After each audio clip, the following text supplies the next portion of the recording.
And welcome to the Chicago Justice Podcast. I am your host, Tracy Siska.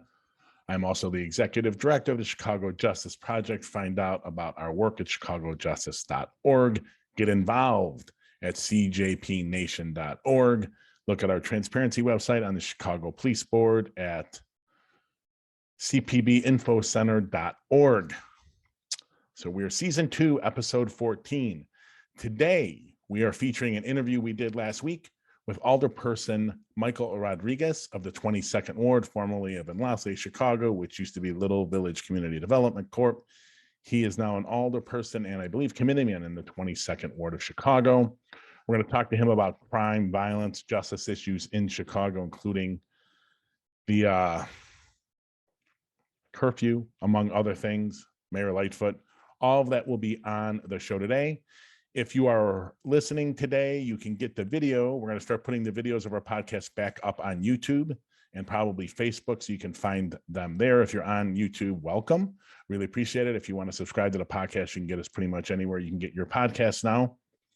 Before we jump into the interview, we just launched yesterday our 15th anniversary fundraiser. You can find links, go to our website, click on donate, be a part. You can also go to our social media, get links. Twitter, Instagram, Facebook, it'll be all up there. And if you want to raise us, help us raise money, we would love that. You can reach out to us, raise us $100, $500, $1,000. Reach out to us at info@chicagojustice.org, and we'll get you set up with your personalized webpage that'll track funding, donations that are strictly to you or from you. And we're paying real quick on just some litigation updates that are going on. This week, a little later today, I'm recording on Wednesday, June 22nd at 11:32 Eastern Time. In a few hours, we are in a court again against the Metropolitan Police Department here in the District of Columbia's District Court. FOIA violations around gang affiliation data. They totally ignored our FOIAs and just told us flat out no's. It would take too long to even look if we have these records. Flat out denials to all our FOIAs.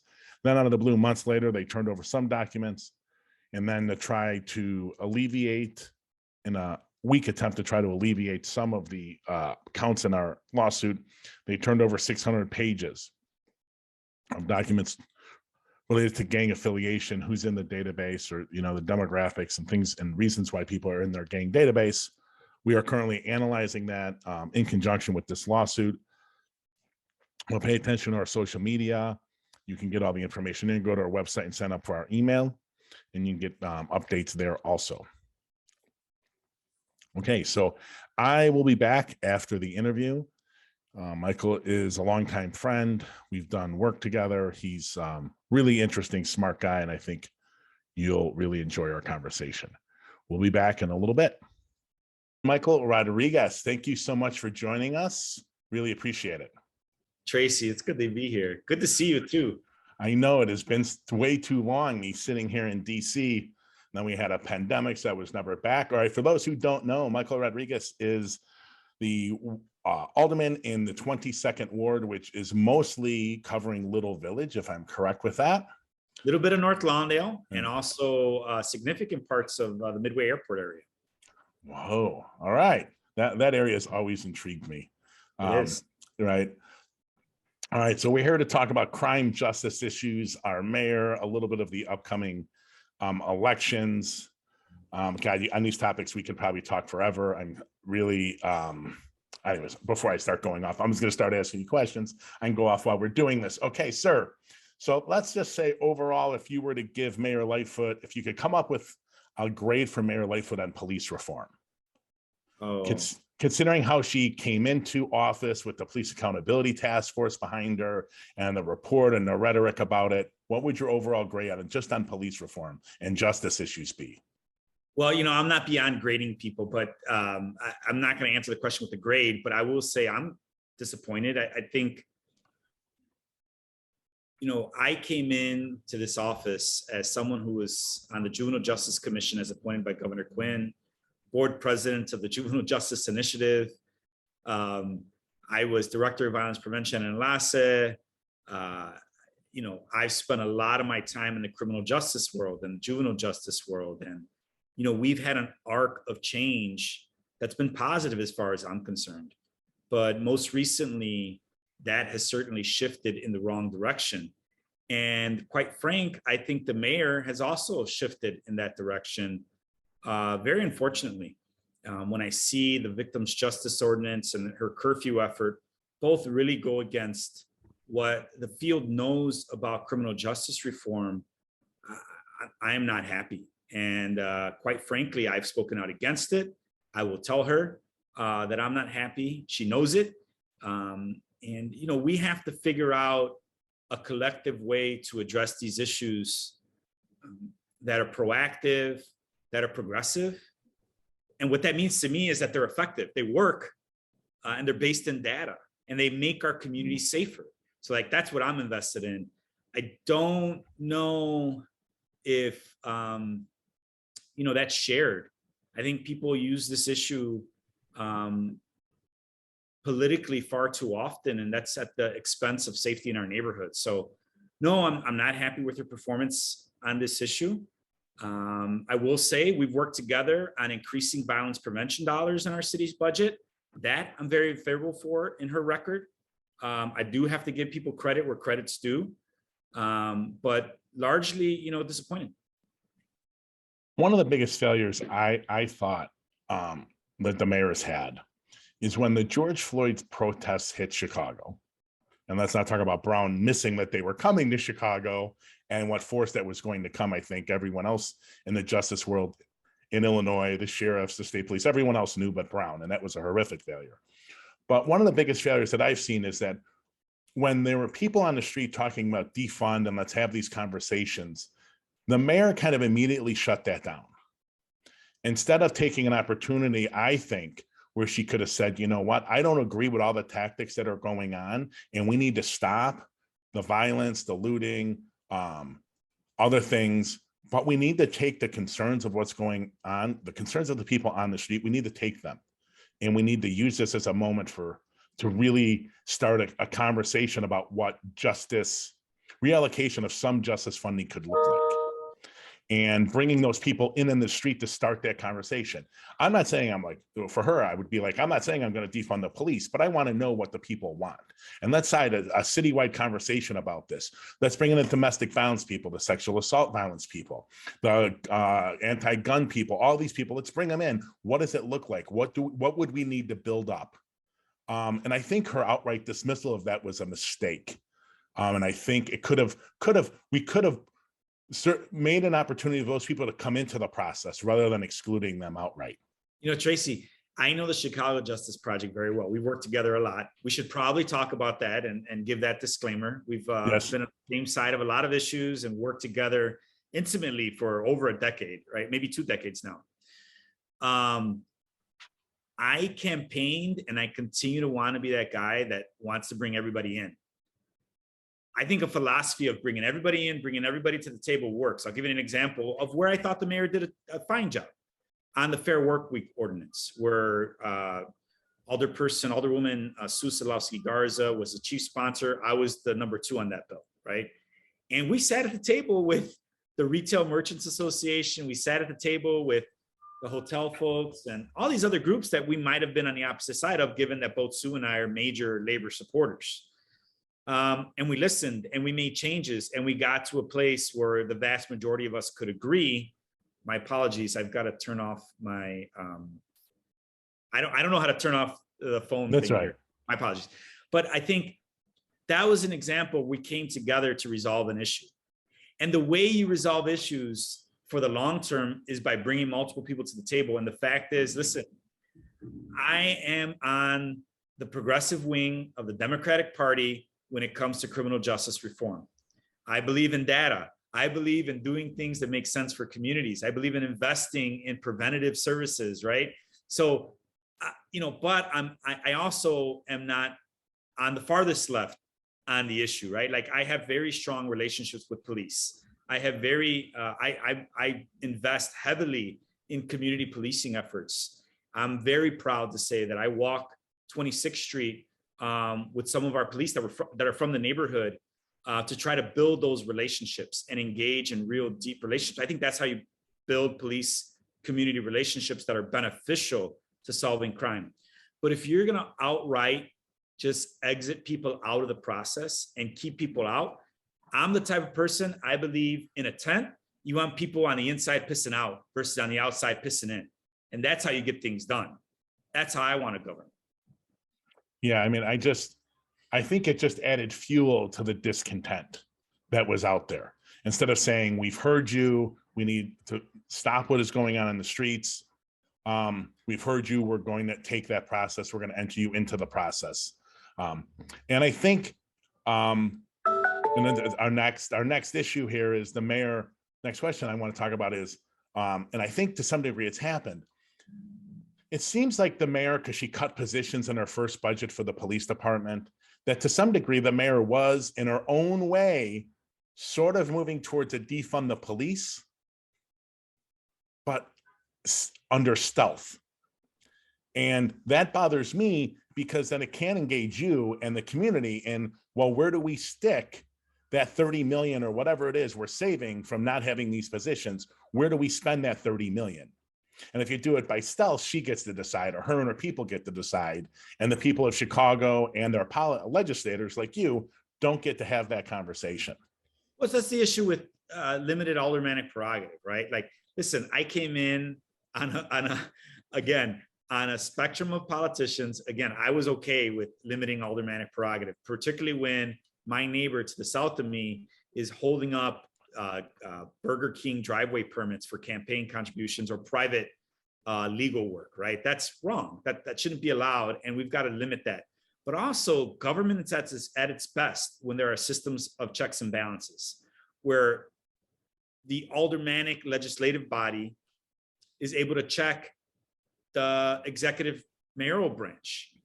And I think there's been overreach this term, and we've got to create that balance where there is limited aldermanic prerogative, where folks can't do what's been done in this city, but at the same time, we can't allow bureaucrats to run roughshod over community. And that's kind of what's happened at times in this administration as well. And I think it's speaking to your larger issue around police reform, right? Here's what happened with empowering communities for public safety. You had a coalition with CPAC and a coalition with GAPA that weren't seeing eye to eye, but they came together to resolve their differences. And I got to give a lot of credit to my buddy Andre Vasquez on the North Side and Matt Martin and others. And forgive me for naming names, because you always forget people, but for urging that coming together. And I was for that coming together from the get, because I was an early sign-on to both efforts. But the fact is that they created the community power that moved that effort forward, and it's making it reality now. And you know, the mayor was vehemently opposed from the get, it seemed, or until right up at the end, where we knew we had the votes. We knew we had the supermajority of votes in city council. As the whip of the Progressive Caucus, I could attest. I moved some conservatives over. I moved some middle ground folks over, because that's just establishing relationships, good relationships. I think there's a lot to learn from that effort from the aldermanic perspective. But I think it really speaks to what you're trying to talk about, bringing everybody in so that there's space for dialogue. That doesn't mean you have to sacrifice your ideology or your values, but it means you try to get things done and get as much as you can out of the process to move things forward for our neighborhoods. And I think that's what we need. Right. And it seems my next question was about the community commission. I was involved after the Laquan McDonald tape came out. And if I got the timing right, it was released on Wednesday of Thanksgiving of 2015. I was involved, the Chicago Lawyers Committee for Civil Rights held this large meeting. I was involved in it. I got contacted personally by Community Renewal Society looking for ideas. And I am the one that brought up the auditor. I wanted it separate from the IG's office. It ended up getting into the IG, but ended up resulting in the Public Safety Inspector General, which I think has done a great job for what they're empowered to do.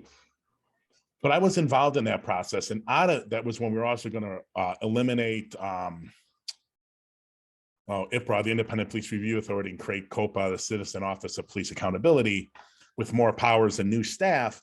And at that time, that's when GAPA got formed, and that's when CPAC got formed.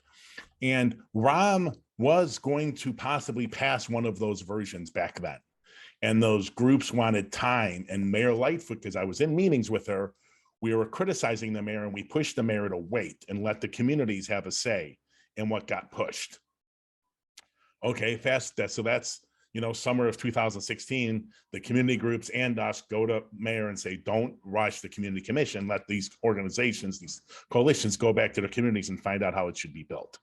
Okay, 3 years later, the mayor becomes, Lightfoot becomes mayor. One would have thought, given the rhetoric and given the history, this is ideal situation for the community commission. And then it seems to take forever, given that it already had been 3 years in the making for it to pass. And I've never understood what it seemed like mayoral resistance to the community commission was. I get people that are very pro-police. I get that to some degree, although I don't know how you can say the police department's operated perfectly, and this is what you want to keep going over the next 50 years. But did the alderman have an idea of what real genuine concerns were that the mayor had around the community commission? Well, I think there were some legitimate legal concerns about what was potentially implementable via state law. I think there were some elements of some of the proposals that probably wouldn't have passed muster and would have required significant state ordinance change, legislative change from the state. So, I get those concerns, but I think it was, if you're just talking about that, there's larger issues here that are really around control. And when I think about the elected school board and this issue, those are the two pieces where, you campaign in poetry and govern in prose. Well, this was more than that. Yeah, it was essentially about control. I give credit to the mayor for coming around at the end, but there was a number of years there where we were looking at it sideways, like we know what's going on here. It's a loss of control. And, once you get in that seat, you get scared of who's making decisions. And in some respects, I understand that, because at the end of the day, when you talk about schools and police, the mayor is going to be the person held accountable by the voters. Alderpersons are also held accountable by their local constituents. But in many ways, I'm able to bifurcate my constituents in certain ways. And I have real relationships with them that have been going on for all my life. I'm a lifelong resident of my ward, right? And even in the new parts of my ward that I didn't grow up in over by Midway, my dad lives over there, right? So it's like there's real relationships over there. And, being the mayor of the city, it's a diverse city. There's no way you're going to have relationships with everyone, right? Yep. So listen, I kind of get why she was scared of losing control. But at the end of the day, this is democracy. It's about checks and balances, and we need more of that. And that's what community control of the police is all about. It's not about non-police forces now getting into the day-to-day operations of the police. It's about accountability. Any profession that purports that all of their members are perfect saints, I question that. And that's what we had in our police force over decades. We need to make the community feel like the police are on their side and not working against them. And far too long, we haven't had that. Now, I'll give police a lot of credit. A lot of my police officers want to do the best work that they possibly can and partner with us to do good work. But if you've got some bad apples and we're not holding them accountable, that's unacceptable. And we got to change that. And that's what accountability is all about. Yeah, I think my personal feeling, we can kind of go backwards here a little bit about bringing the people on the street and defund and everything. The more we can take problems off of the plate of the police who are not able to solve those problems. Yes, if there is violence going on, like a domestic violence incident, and there's domestic violence going on right now, yes, we need the police to respond. But there's got to be follow-up. They're not the solution. They're not the cure. They know this. I think if you talk to average individual officers, especially good ones, they know that there is a system that they're not able, they're not able to find fixes. I'll give you a friend of mine was on a citywide team, and he was working security undercover for the marathon, right? They're looking at for bombs and stuff. And I ran into him with my dog, walking my dog, and he's like, hey, can you take that money? This is during ROM. So this is around probably the marathon of 16. And he's like, right after ROM announced the 1,000 officer hire, he's like, can you take that money they're giving us for those 1,000 men and give it to the communities on the West Side? Mm-hmm. He goes, we are not the solution to everything that's going on there. We're just not. Well, they have to be part of the solution, right? No, right. But they're not the whole thing. Not right. The whole thing. And you know what? Right. They admit it. And every cop I've talked to, every police officer I've spoken with says the same. The fact is that we need everybody in. That's the first point, all in.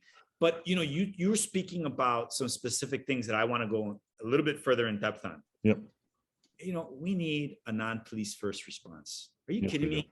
This works all over the country in different parts of the country where we have mental health responses by police. The other thing I'd say, I'm listening to the young people in my community and throughout the city.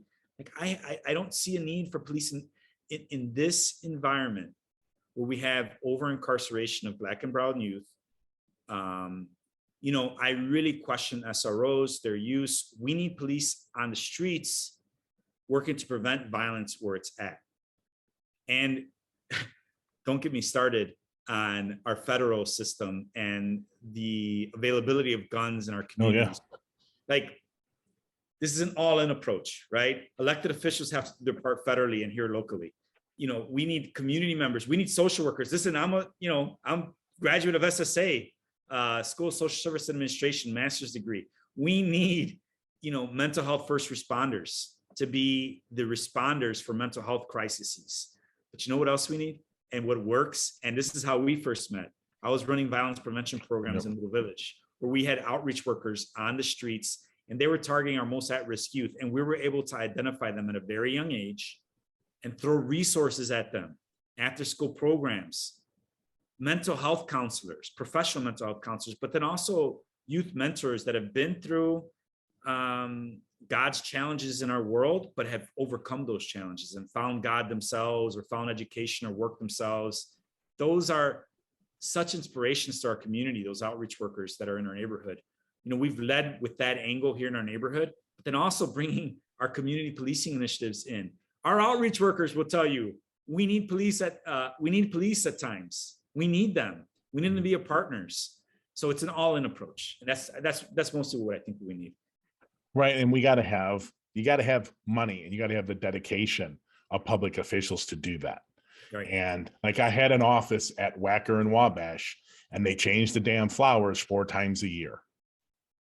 Right. I mean, like, I don't know, maybe once, and then use that other 3 times, the money on other 3 times in other places, you know, $100 million for that stadium by McCormick Place. And we can go on and on. I think there's massive TIF abuse. It's not like TIFs can't do anything, but the TIFs, like, we got $1 billion off budget that the mayor gets to control every year, is obscene in the city that has so many needs and communities with so many needs. We could build up those responding services, mental health services, worried on domestic violence, real anti-poverty programs, development. I mean, that's where, like, when I look at community, like long-term violence reduction, we have to start. My dog has wants to chime in here. I'm a dog lover, so you go right ahead. All right, so sorry guys, there's nothing I can do working home to stop her from barking. But that's okay. And you know what? I think your dog has a great point. She's agreeing with me and saying everything I'm saying is true and right. Yes. And you know, she's voting for Mike in 2024 and later. I'm sick of, personally, I'm really sick of all these people in all these communities. They just have to make better decisions. It's like, you grow up in the abject poverty, no jobs, schools crumbling, no mentors, right? You grow up in that environment, drugs, violence. I had a kid, I used to teach at the University of St. Francis out in Joliet, and almost all white, rich kids. I didn't realize it was $48,000 a year to go to it. That's when I took their job, small little private school. And Black kids are mostly athletes.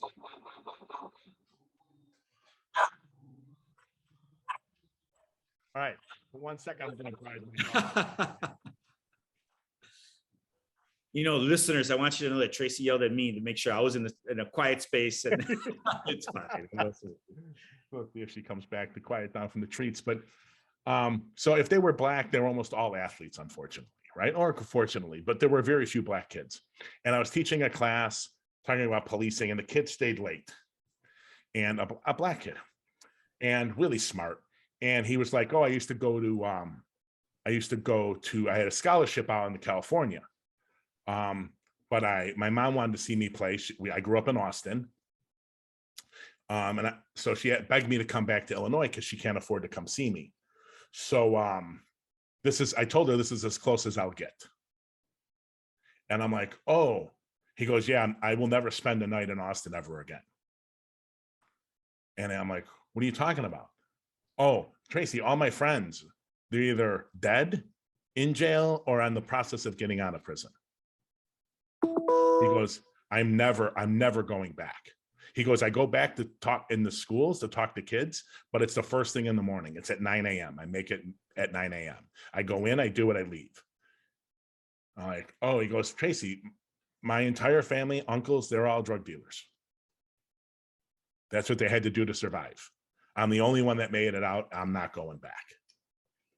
And it's like, wow. Now come up with an easy solution to that.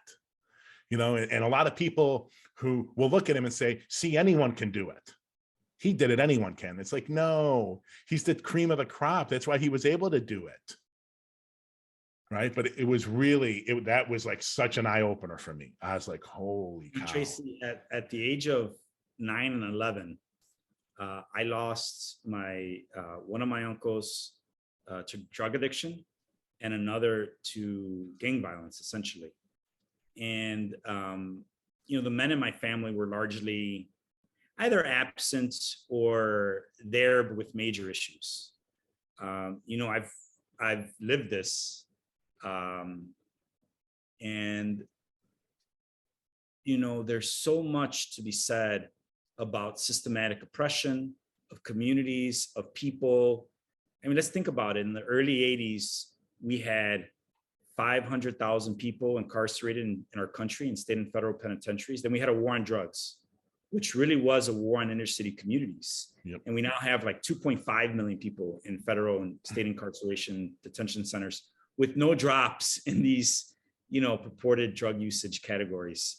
I think about all of the tough on crime mentality back in the 80s and how it's kind of reinventing itself now. Mm-hmm. But then I think back to the fact that I had such a challenging upbringing in that same time frame. But there were such strong women in my life, like who were mentoring me and saying, no, you're going to college, you're going to stay in school. And all of my cousins are now, all of my family members, my siblings, or most of them, I should say, are now college graduates, a doctorate here or there, leaders of businesses. But it was that real love that was shown to us. We were hugged, we were given gifts, we were in all sorts of gifts. I'm not just talking about the physical Christmas kind of gift. We were involved in after-school programs at a very young age. One of my distant relatives who landed on Normandy on D-Day, Joe Bellman, who's the grandfather of one of my cousins on his mother's side, his father's side, on my side. I remember him getting us involved at a very young age in after-school programs and in a national Hispanic leadership program. And now, my family members, my cousins are all like leaders of labor unions and, business owners and leaders of nonprofits in the foundation world. And like, man, we're doing it right as far as I'm concerned. What a mentality, right? To love and support and to invest in, right? Versus to just have a punitive sense towards a group of people or a community. I've experienced it. I know what it's like to have that love and support. I think we need to offer our young people, particularly those who are at the highest risk of being the victims or perpetrators of violence. I think we need to offer them that love and support. Don't get me wrong. I do think there are some people in our society who, do need to be incarcerated and who do need, time to, rehabilitate. I understand that. But we can't let ourselves be fooled. We need to follow the data and we need to follow this sense of community that I think is very transparent in changing people's lives and, the lives of like my family members and in my community. So, you know, I bring that as an elected official and as someone who wants to bring this kind of change. Like so I grew up at 23rd and Lawndale and a couple of different places, but generally 23rd and Lawndale is where my family was from. And my wife grew up on 30th and Harding. We split the difference. We're now living on 30th and Lawndale, all in a little village. So, you know, we want our kids, our 4 and 10-year-old, to grow up and make the choice that they want to live in the neighborhood that we all grew up in, right? It makes sense to live in our community. Well, that means that, you know, we're investing in schools and it's a safe community. I want them to feel safe. I don't want to hear gunshots, but we all got to be in on that. I have 2 last questions and I want to let you go here. On that spirit of data and evidence, what are your thoughts, especially with Superintendent Brown and this drumbeat of anti-bail reform and this like pointing the judges of always doing the wrong thing? You know what's interesting about that is that this bail reform is being blamed for upticks in violence, and it hasn't even been implemented yet. The majority of the state legislative work just happened. That's going to be, implemented soon, which I think will have. I think we're going to see the data, and I'm very hopeful. And I think the data will indicate that past proves future, that these types of reforms will make our community safer. I think we got to stop playing the blame game. Even in my critique of the mayor, I see her as part of the solution. She's got to be in. I want to work with her to bring her in to create solutions to our city. Yeah, I said earlier I'm disappointed, but I also said that I was happy that she worked with us to increase violence prevention money from $0 to $50 million in the city budget, right? In a matter of a couple of years. Like, we've got to do more of that and less of the anti-data stuff that has been presented by the mayor recently. We've got to stop the finger pointing, because my mother told me, I remember this clearly, and my mother, God rest her soul, she said, when you point a finger, there's 3 pointed right back at you, right? Of course, so like, let's stop that. Let's come together. Let's create solutions rather than scapegoating others. Yeah, I mean, unfortunately, I'm going to criticize the media. Unlike the media in Chicago, I made a lot of calls in Dallas to find out what was coming with Brown, what his governing style was going to be, how he's going to run the department. And pretty universal around the media that covered him was he is going to be pointing fingers. This is what he does, because he just won't take responsibility for anything. So I knew what he's doing. I knew that was coming. And it's like the Chicago two-step. And I try to tell people, like, it's very hard to get police accountability legislation passed it all over the summer, because violence upticks, and now aldermen and the mayor are looking only for stuff that'll hit the media that makes it sound like they're doing something. Well, regardless of whether they are or not is a question, but as long as they look like they're doing something. And that brings us to our last and final topic. Speaking of not doing anything except negative things, the curfew. Yeah. What are your thoughts? They increased it, I guess. What they basically do is it increased it by an hour. I don't understand. Like, there is no data. The Marshall Project looked at stuff and did an article on it. There really isn't data this is supposed to help. But God Almighty, people wrap their arms around it so quickly. Let's tell a story about what inspired this change. There was a terrible incident that happened in Millennium Park, where a young man, I think he was 17, was shot and murdered by the Bean in Millennium Park. That's tragic. We shouldn't have that happen in our city. Mind you, that happens daily in other parts of the city, but this young man was shot and murdered at 7 p.m., right?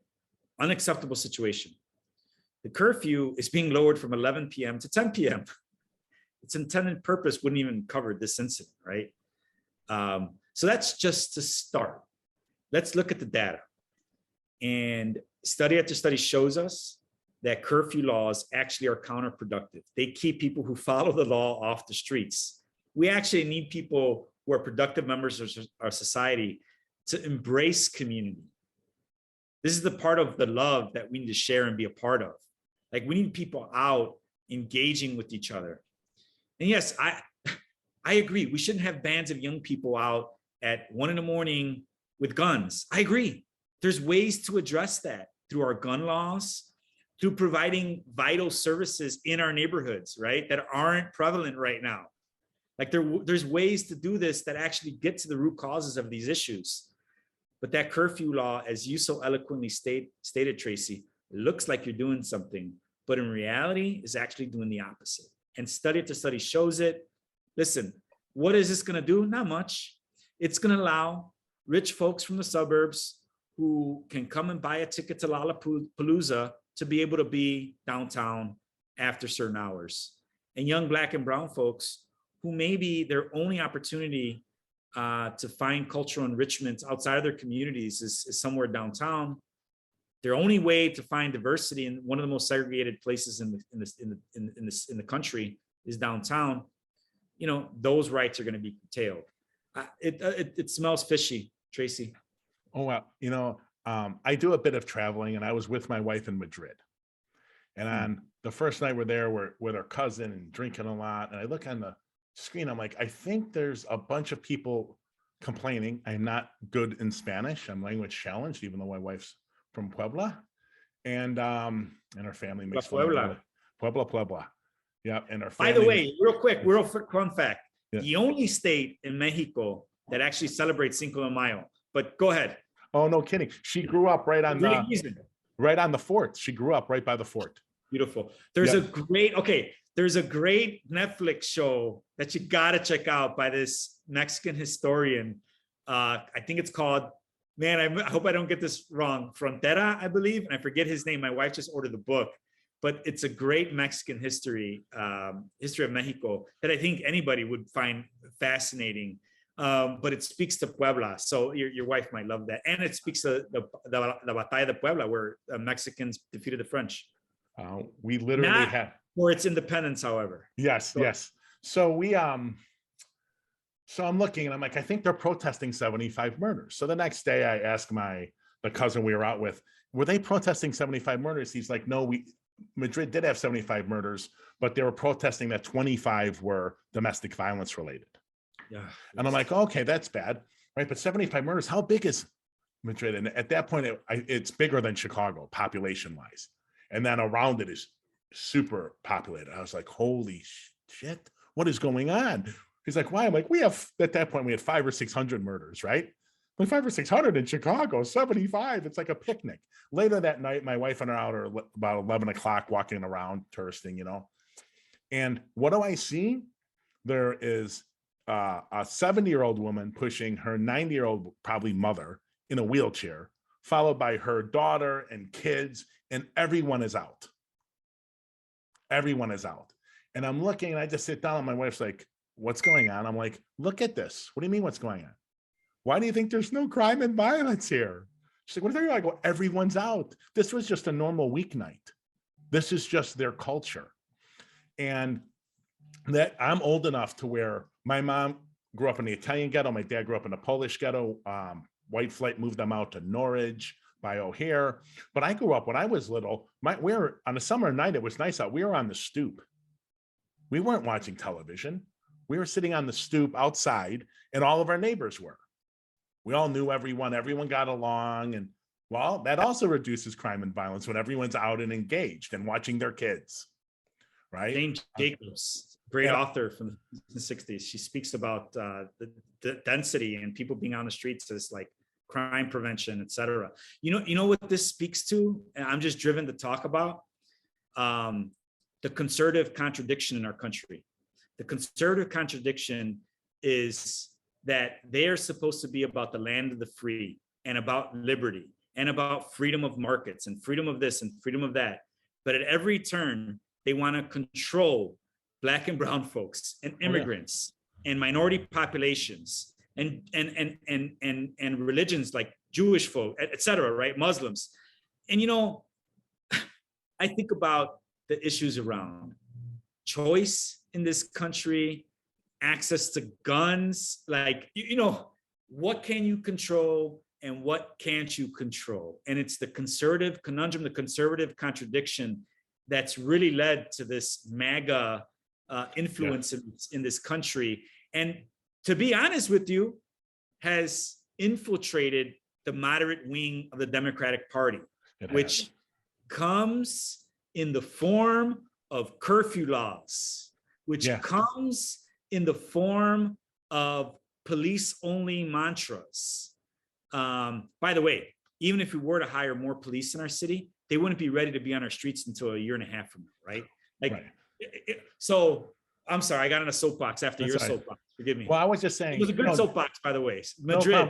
Yeah. What I was saying is, my point really was like, to some degree, I think America has lost the ethnic, something about the ethnic upbringing that people brought with from other countries, right? Because that sitting on the curb wasn't an American thing.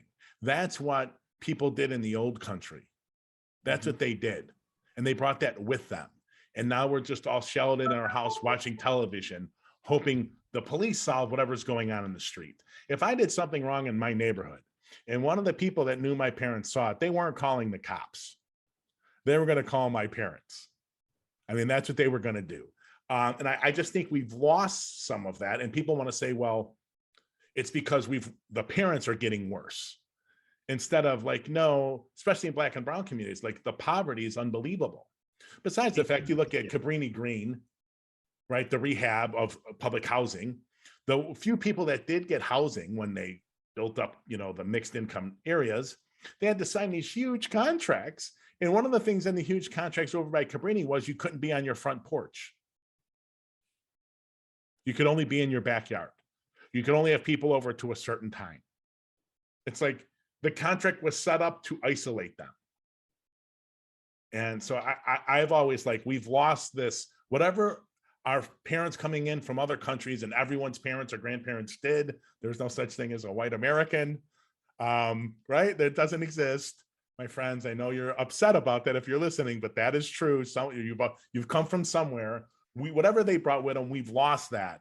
And the culture actually drives crime and violence, the creation of crime and violence. So you look at immigrants, it's not first generation immigrants that cause violence, right? That are engaging in violence at levels equal to the Americans. It's actually second generation. Why? Because they're culturized to American isolation, individualism, not dealing with. And by the way, by third and fourth generation, it goes into the negative. Yes, well, yes, but people get older, and but that's what it is, right? And when people say, "Oh, see, you're saying immigrants do it," I'm like, no, it's the kids of immigrants that, by the way, commit this at the same level that American kids that are not, or much further along with immigrants. We're disproportionately under-resourced. Oh yeah. Yeah. And are in segregated communities again, et cetera. So. Yeah. Because, those kids on the street corner are just passing up those union factory jobs, paying $25 an hour to go hang on the corner. They're just bypassing it because they're lazy. I'd love to take people. I always used to, when people came to visit me in Chicago, especially from Mexico, I would take them on the south and west sides. I'm like, you have to get outside the potted plants to see Chicago, because they look at downtown, they're like, oh my God, this is the most amazing city ever. Yes, and I love Chicago, it's beautiful, but let me give you a little bit of what's actually, a little more of what's actually going on in big swaths. Well, we are the best city. I'm not moving anywhere. Oh no, I love it. You're coming back soon, I'm sure. No, I love it. It just needs improvement. We cannot rest on our laurels. We every day we got to be fighting for a better neighborhood and for a better city. And we do that by being all in, by the Chicago Justice Project, keep on doing what it's doing. And I support what you guys are doing 100%. Let's keep on working together. And let's bring everybody in. All right. Michael Rodriguez, 22nd Ward Alderman. Thank you so much for joining us today. I really appreciate it. All right. Okay. I want to thank Alderperson, 22nd Ward Alderperson Michael Rodriguez for jumping on the pod. We really appreciate the effort it took, Michael. We appreciate the time. These are certainly difficult issues to resolve in Chicago. There's no doubt about it. Mayor Lightfoot campaigned as a massive reformer.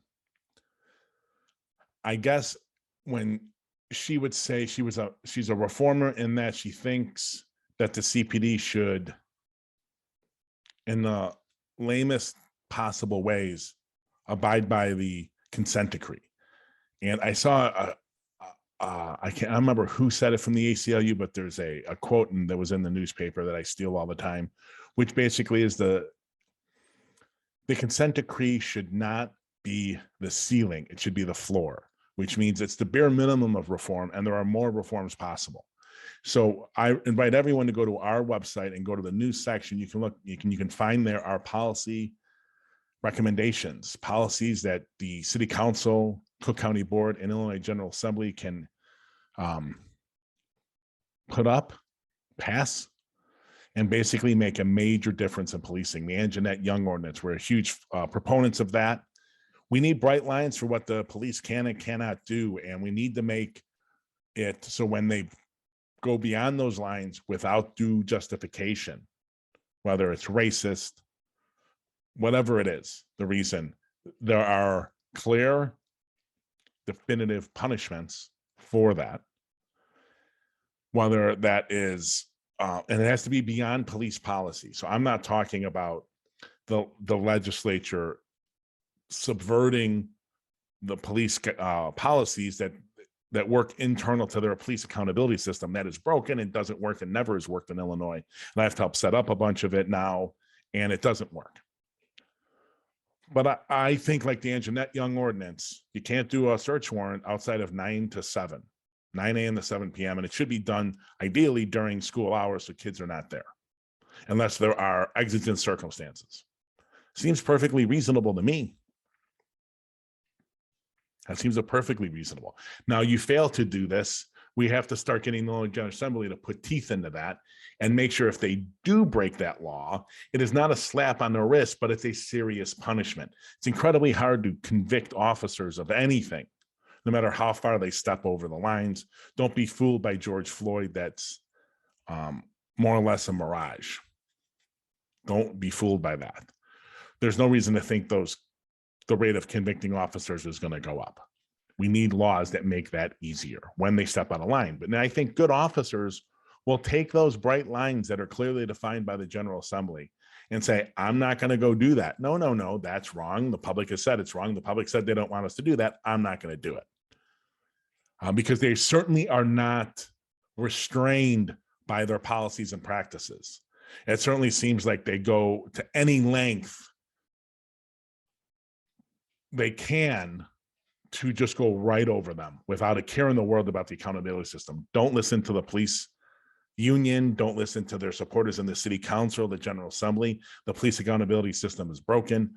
We did a little study and looked at 40 years of data on the police accountability system in Chicago.